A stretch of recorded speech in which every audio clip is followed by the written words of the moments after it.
Bannakibiina ki Democratic Front n'abakyagaliza ebirungi bakedde kwebwa ku kitebe kyabwe Namirembe okubaawo nga bajulizi nga beegwanyiza okukwatira ekibiina kyabwe Bendera ku bifo eby'enjawulo bakomyawo empapula zaabwe. Bono okubugiriza bannaabwe basazeewo okubabeesabeesa n'amazina era bakira buli gw'okubako eriiso ng'amazina agatentebula lutali luno. Basuubira amakubo amalungi kubanwanye alina wenkomye mu myaka 5 kati ndagala ntandikiraawo we nakoma mu myaka 5 ate tutuukirize ebyo ebibadde biganye. Mu bbino lino n'abaana beesitukidde so nga waliwo n'abadde basazeewo okuyita mu lunaku luno mu ngeri ey'enjawulo nga beenaanisa engoye ezibaawula ku balala.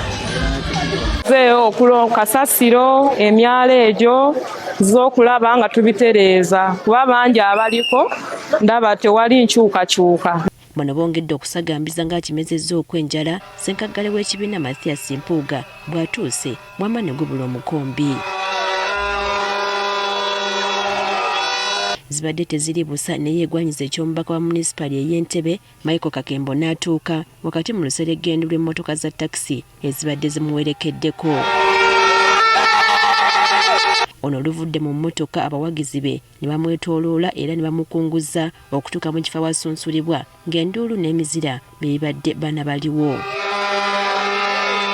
Oluvannyuma Kakembo asunsuddwa era ng'asembeddwa ssentebe w'ekibiina Walter Lubega Mukaako ne ssaabawandiisi waakyo Michael Mabikke. Ne kakati nzize DF saagala kuba DF kugijjako buwanguzi njagala mpangulire DF. Ssenkaggale w'ekibiina Mathias Mpuuga asabye abantu okussa obwesige mu Kakembo olw'okuzannya ebyobufuzi mu ngeri ey'ekisajja kikulu.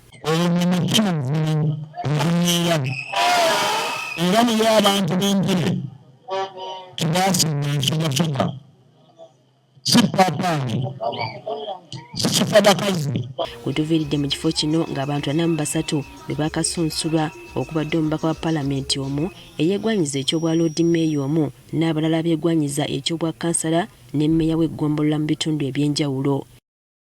Mu nteekateeka yatandika nga 23 omwezi guno tukitegedde nti abantu 247 be baakasunsulwa. Priska Namulema agafeeyo ku Spark TV.